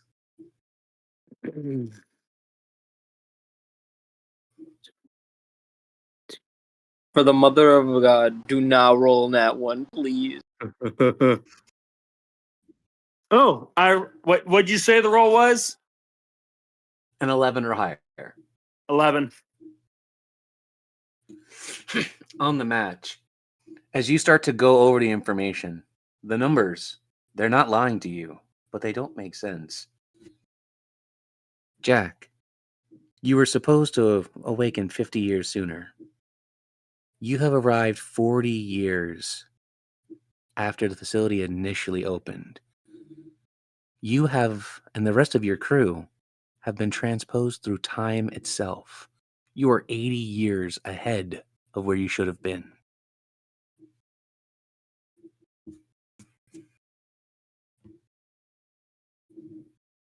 This isn't right. You're telling me you're not even supposed to be here for another 40 years? How did you wind up here? You're telling me I years. There's no way. I thought I'm not joking with you, my friend. Time does not tell lies.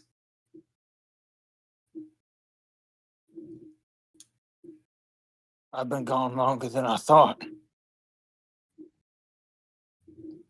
I suggest you all get to the solarium very quickly. Otherwise, I won't have much more time to share with you. All the damage to life support's left it very dangerous here. In fact, I almost feel like there's something coming. Quickly, you must make it here. Quick! And you hear him being drugged away. And in the distance, you hear a grumbling voice. A menacing, thick-scented voice. We got the girl. Now we go for him. Cowboy thought we wouldn't be following him all the way from Terra. But we did. Oh, Jackie boy. We're here to see you. Old Dad says hi. I know you. Instantly, the line cuts. Jack, do you choose to tell your allies what you've learned before we move on to Celestia's turn? I was gonna ask earlier if this was on the communications channel we all have, or if it was just for Jack. It is. It's public comms. Everyone heard this. Public comm. I would. Okay, I know it's not, but I would stare at Jack.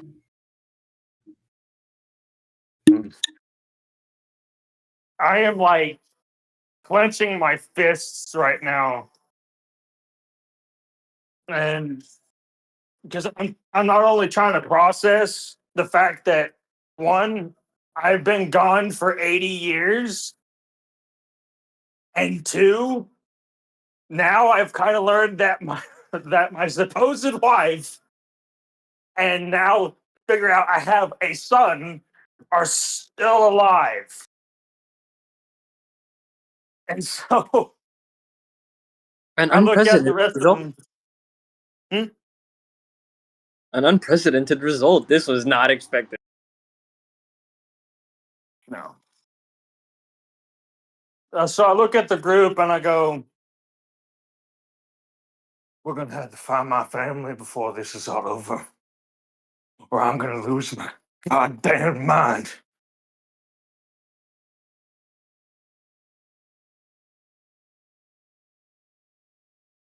And I'm going, whether y'all want to or not.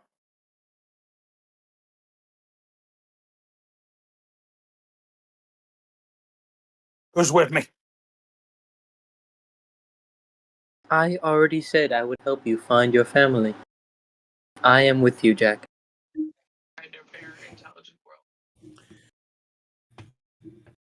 As you all Anyone are else? gathering your mental fortitude, while Why you're do gathering your allies, help? Celestia, Why do I feel like everybody's staring at me so that I go with them?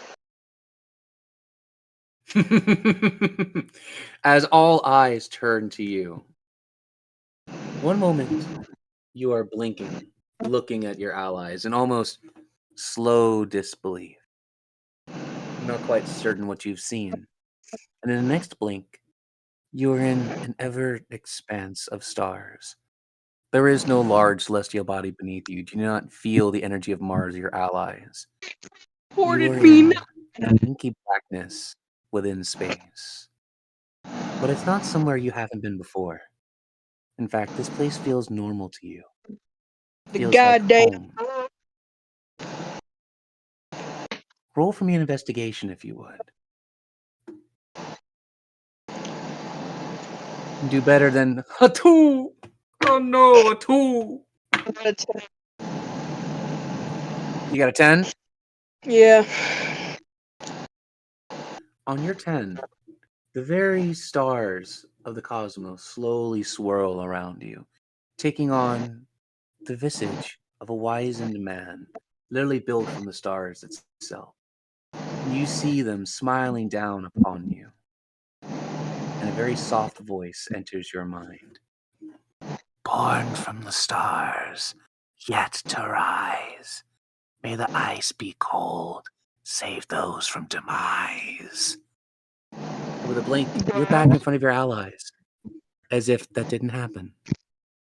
And you just hear Celestia go, Dad?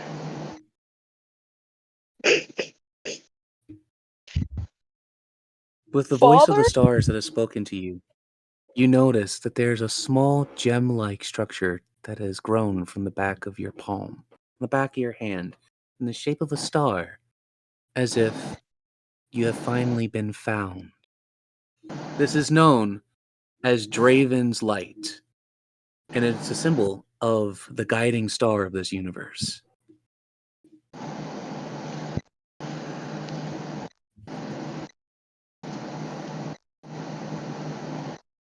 I know I have to write that down, but I don't have anywhere to write that down in because I don't have my notebook with me right now. No worries, we can talk about that later. Okay. It'll have significance later. Just understand that you have a gemstone that is now literally living stone growing from the back of your right hand.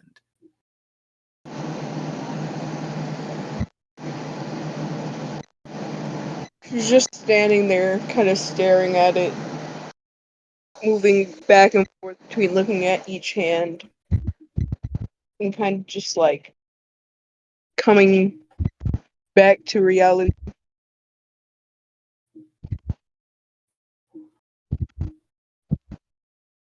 What would you like to do? Can I like slightly run my other hand across it and see if it like does anything? Absolutely.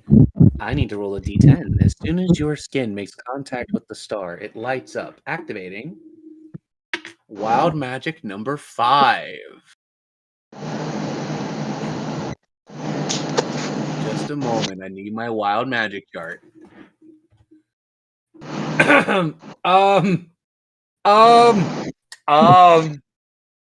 Celestia, Yeah. you know how normally you are an entity built from ice, right? Yes. Don't tell me you're hitting me with some fire Well, shit. you have now rolled invert element. I roll one from the elemental table, and you will be that element for 1d4 turns. No. Why Hey, you what's gotta funny do is Well, you could get ice again, and nothing happened. okay. Hopefully, I get ice. If I get fire, I swear to God, I'm gonna like melt into a puddle. No You more don't. Celeste. You don't get fire. You don't get ice either. Your entire body is now suffused with energy as lightning and micro thunderbolts crackle across your skin and in between your hairline. You are now a thunder elemental for 2 turns. Ooh. And I'm like, With the lingering amounts of. Would you like to test your new lightning abilities? yeah. There are still some undead around the area, and there is a generator that is currently not online but has been repaired. How would you like to direct your temporary power? Is there like anybody in the vicinity of that generator? There is currently only Dr. Ferrum, me? who had taken enough time to dust off his body, and Sir Bell. Those are the only 2 targets nearby. Am I able to tell them to move out of the fucking way? Yes, you are. In fact, I'll mute. Tell them. Gone. Y'all, move. Gone. He would move as fast Mm, as his rust body could. let me think about it. Go ahead. Okay. Why is I'm gonna. she? Oh God! I just run. As they get out of the way, you have channeled this spear of electricity up towards the oncoming dust storm from all of the debris. Large amounts of electricity are sparking everywhere in the environment before they coalesce downward towards the generator. You hear an unusual noise before suddenly the generator starts to power up, almost coughing and spluttering as it does so, before everything levels out. You can even hear the cargo bay off in the distance, finally unlocking one of the doors you were struggling with last time, as power has fully entered the rest of Sahara Complex. Nah. Do you choose to head Well, back to the facility? Thank you guys for the help. I appreciate that. No problem. It seemed to benefit us equally. Anybody got a light bulb? Several. Give me I one of have those. I plenty of want to try. storage. I want to poker with one. I mean, technically, is it still my turn or no? It is still your turn. It is still until you officially say end turn, your turn. Um. Don't So shoot anyone with lightning. Or thunder. no. Why would I? Why would I? Why would I hit one of you guys? Oh. I don't know. You're like, is it still? Hold on. Wait a minute. Is it still my turn? No, I'm thinking about my next moves. I'm like, oh, where do we like? I'm still trying to figure out where we should go. Because you said it opened up new stuff that we were previously unable to do, right? That is true. With the full power restored to the facility, as you guys were originally on auxiliary power to begin with when you arrived, there are more parts of the facility now open that you previously did not have access to. Could we discuss? Could we go explore one of the new parts of the facility? Absolutely. You'll have to get to the main atrium area where you just were previously to head to the new area. Yes. Okay, let me lead the group so we can start going to that area. Absolutely. You slowly lead the group back towards the main atrium, taking a couple of hours of walk at this point. Not enough for a full rest, but enough to get back a cantrip or two if necessary. As you slowly make your way back into the facility itself, and the mag lock doors close and repressurization of the atmosphere opens again, like you can smell fresh air back in the facilities. You take off your surface walking suits. There's a convenient area nearby where you can store them for access, or you can leave them in your inventory. Either or. You, Celestia in particular, as you are walking back to the facility, you notice something. See, that lovely jewel on the back of your hand? There's a symbol carved onto the floor of the Sahara complex in the exact same orientation and shape as the star and the jewel.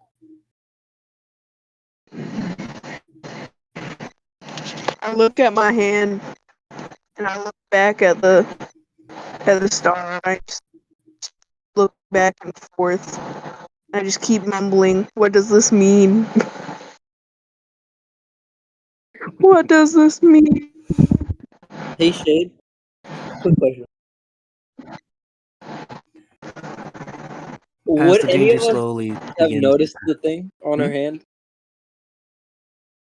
At this stage, no, due to the fact that you have been literally coming out of combat, seeing the generator come Okay. back, and making your way to the facility. You have not taken enough time to look. You could choose to, if you wish, to do an investigation on your allies, but you would not have already done so at this stage. Okay. I mean, I would, but it still hurts. Oh, wait. I see.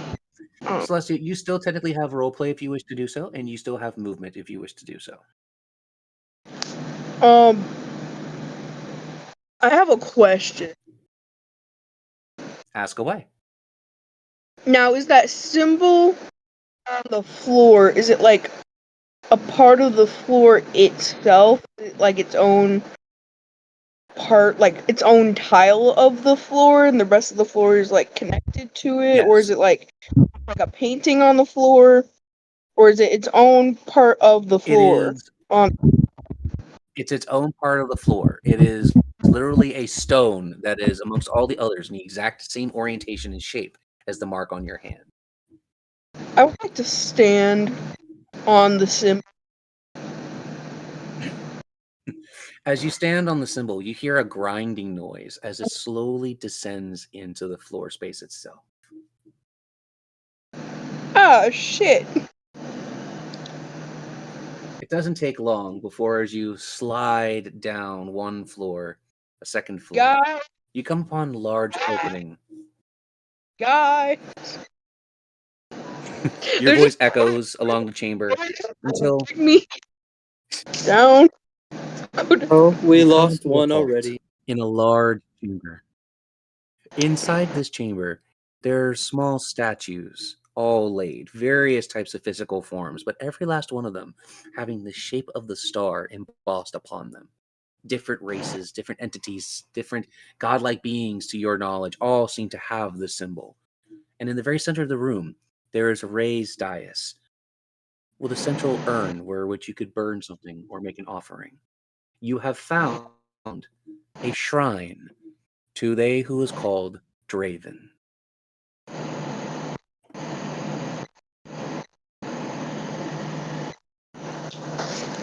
I see.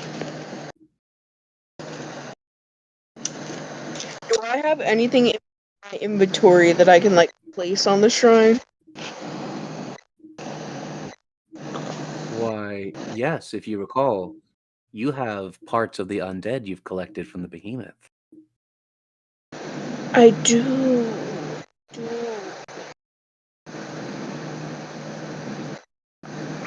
I'm gonna put a body part that I What do you have. choose to do, I wonder? Put one of the body parts on the shrine. All right. You place the body part upon the vessel. Do you choose to ignite it and pay sacrifice? I'ma say, cause you know her things like ice stuff that her Mhm. though have like I don't know how she would ignite. Does she have anything to start fires? She's an ice dragon.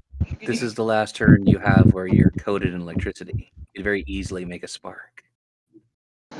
Fair. Like I like click my fingers and it makes like a little spark.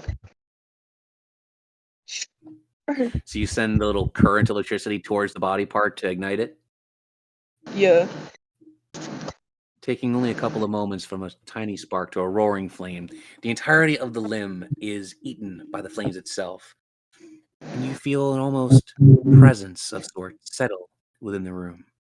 All the statue's eyes light up, and they all turn at once to your central location, almost watching your every movement.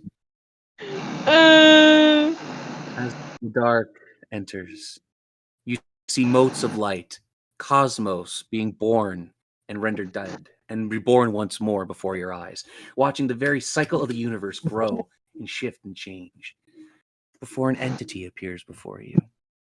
A large clawed hand reaching from the darkness, before scratching a very pointed chin, and you hear a voice slowly speak to you from the dark. Been a while since someone had the balls to pull me out of retirement. What is it you seek, little starling? um. I My name is Celestia.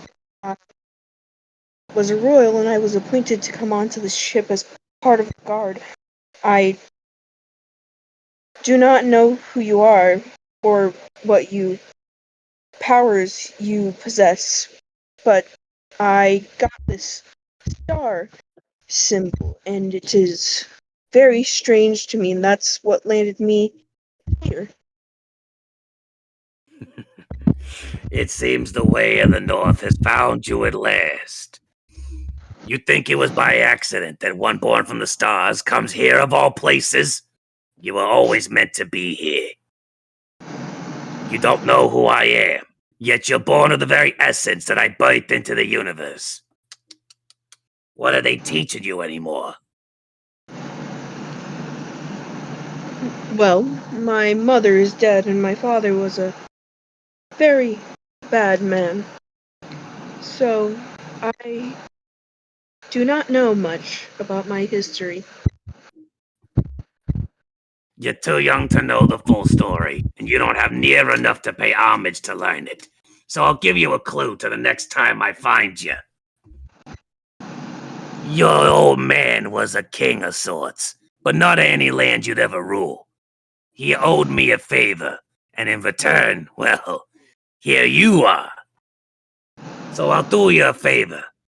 Within the next lunar year, I will come to you and bring to you what has been waiting for you your whole life. Until then, don't die. Whatever you do, don't die. I think I can do that. Yeah, I'm hoping you can. And with that, the voice slowly recedes into the darkness, and your gemstone glows just a little brighter. as if the eyes of the stars themselves are watching where you go.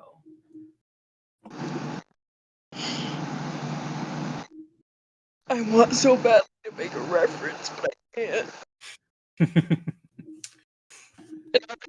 Our eye in the sky Make will that. pop.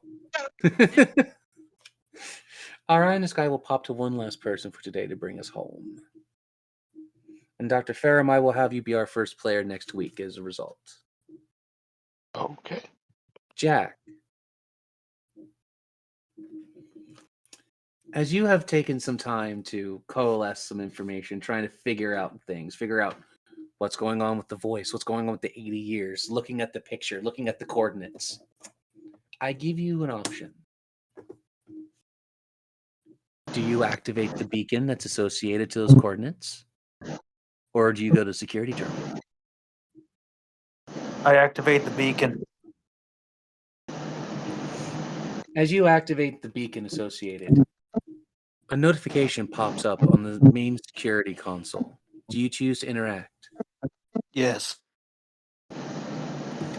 As you do, you see a young man pop onto the screen, almost as if looking at a mirror of yourself from many years ago. The man scratches himself the same way you do when you're frustrated and thinking, and he addresses the camera softly. I don't know if anybody will find us, but this is the last chance I got. We were supposed to wait here for my old man, but he never done showed. So I guess I gotta do what I gotta do. Any survivors left on Mars, make your way out here to Outpost 3. All I got left is the stars. So, I'm praying one of you is the answer. Elias Blackman, signing out. And that is where we end today's session.